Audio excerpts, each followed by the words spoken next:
Saya akan memberikan tambahan sedikit beberapa poin sebelum saya masuk ke konteks oligarki.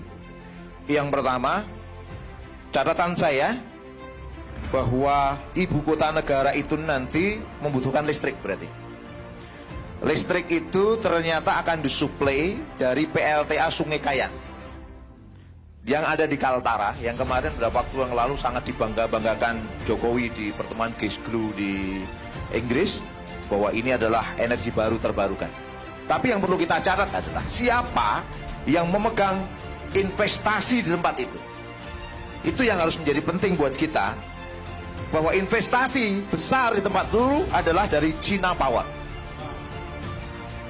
Pertanyaannya, kalau ibu kota itu mau diselesaikan, matikan listriknya seperti katakan Bang Kozinuddin tadi, selesai. China Power, dan ini yang menyampaikan langsung dari KSP Muldoko. Ya, clear. Silahkan di searching, akan ketemu PLTA Sungai Kayan. Terus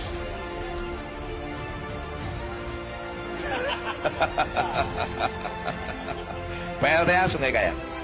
Baik, kemudian untuk memberikan info lagi, pertama, tahun 2019 Jokowi menyampaikan satu pidato penting kenegaraan, dan kata-kata yang saya catat penting di situ adalah, dengan ini saya mohon izin untuk memindahkan ibu kota negara kita ke Pulau Kalimantan.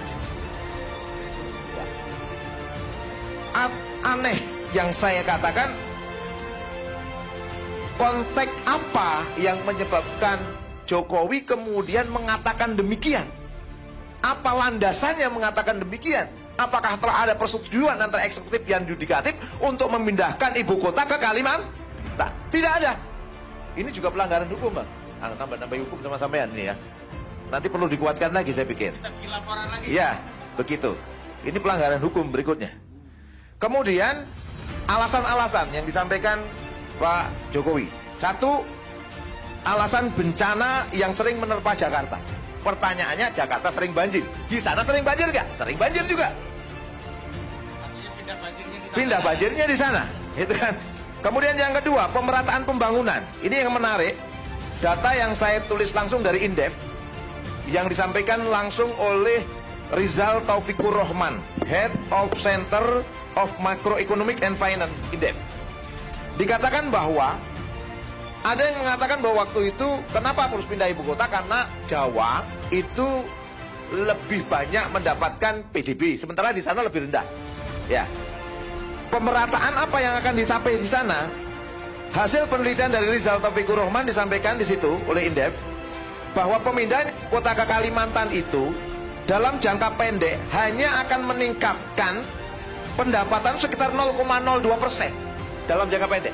Jangka panjangnya 0,00%, nggak ada perubahan sama sekali. Terus kemudian untuk Kalimantan Timur itu di data yang sampaikan Rizal Taufikur Rahman Indef, untuk khusus Kalimantan Timur itu paling hanya meningkatkan pendapatan sekitar 6,83% saja. Untuk jangka panjangnya hanya 4,58%, nggak jauh beda. Cukup dengan membangun sarana prasarana pendidikan sana aja sudah cukup meningkatkan apa yang ada, percepatan pembangunan yang ada di tempat itu. Ini yang menarik untuk kita baca. Kemudian alasan berikutnya, ketersediaan lahan. Nah, ini yang menarik. Kalau kita membaca ketersediaan lahan, Pak Jokowi menyampaikan bahwa pada waktu itu ada lahan 180.000 hektar katanya, dan itu hak guna usaha. Pertanyaannya, siapa pemilik konsesi dari 180.000 hektar itu? Tadi diungkap oleh Bung Ishak, ya.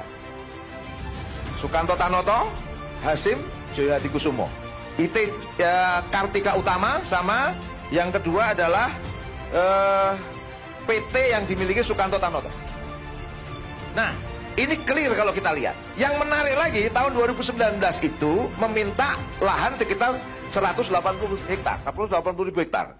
Ternyata 2020 meningkat 256.142 hektar perluasan.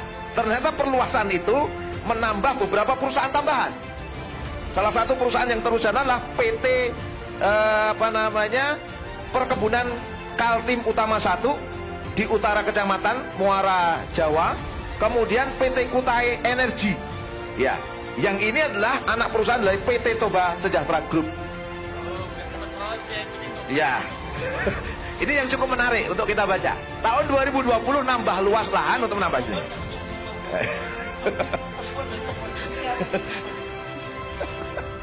Oke, teman-teman bisa membaca masing-masing lah konteks ini ya. Nah, berarti lahan-lahan di tempat itu ada kurang lebih 144 izin usaha pertambangan dan selebihnya adalah izin usaha terkait dengan perkebunan, kehutanan, kemudian terkait dengan perkebunan kelapa sawit. Nah, konsesi-konsesi ini kan milik mereka HGU. Berapa waktu yang lalu Mata Najwa mewawancarai Isra Nur, Gubernur Kalimantan Timur. Dikatakan, oh mereka suruh pergi saja nanti. Oh mereka juga punya cinta tanah air.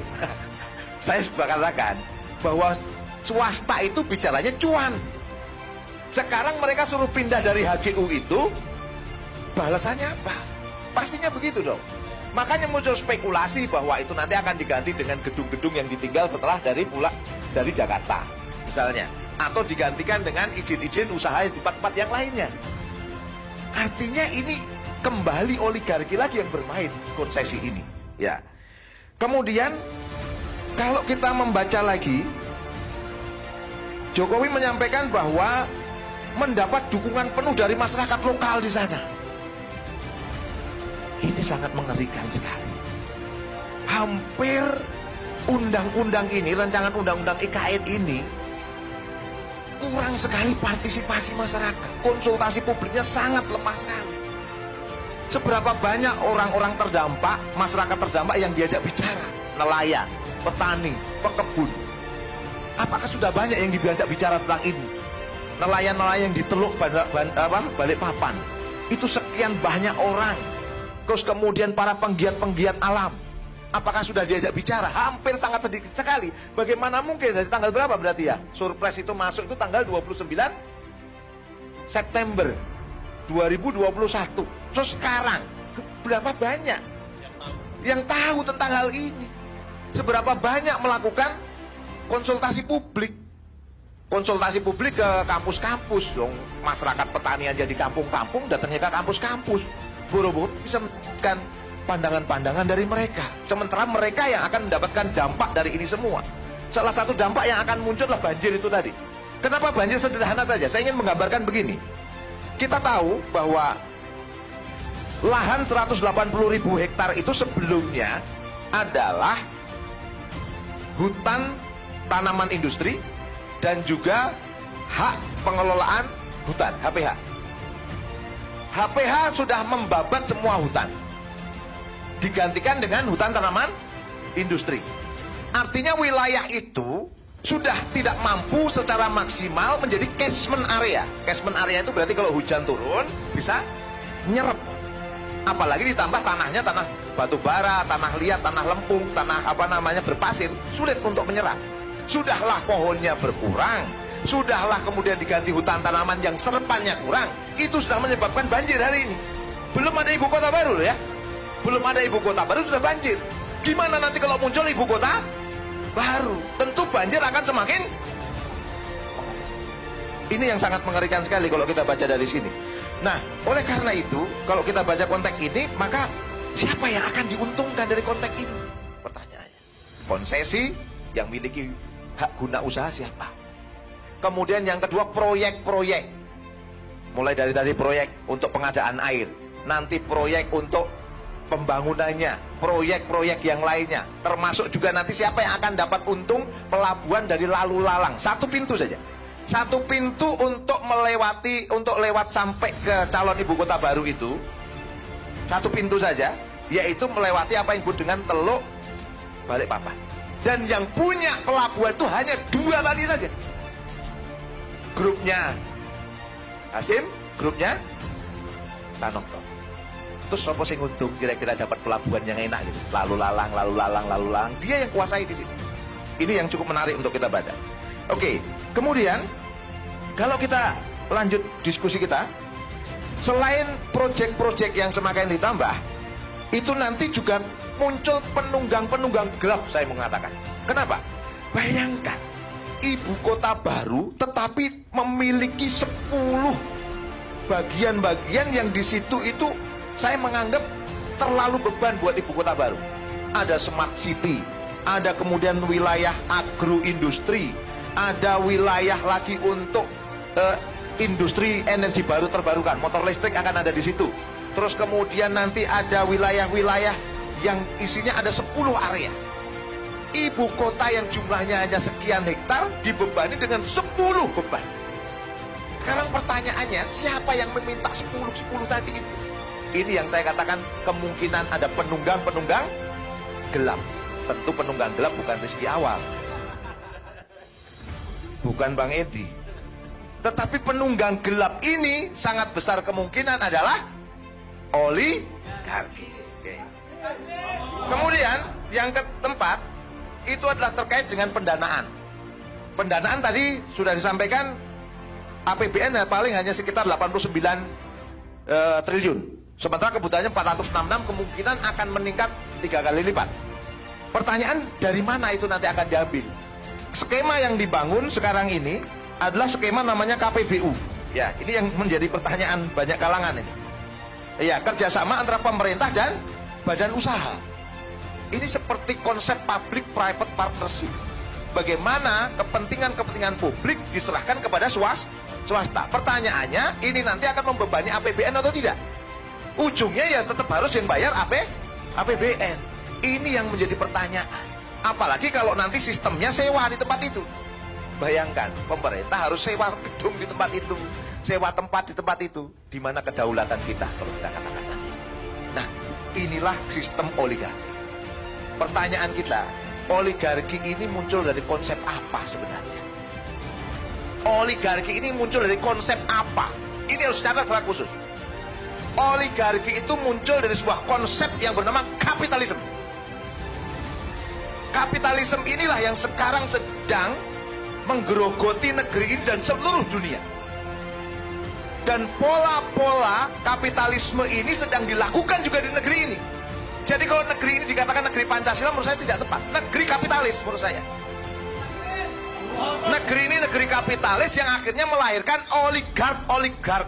Para kapitalis yang mengendalikan hukum, yang mengendalikan ekonomi, yang mengendalikan ibu kota. Itu persoalan.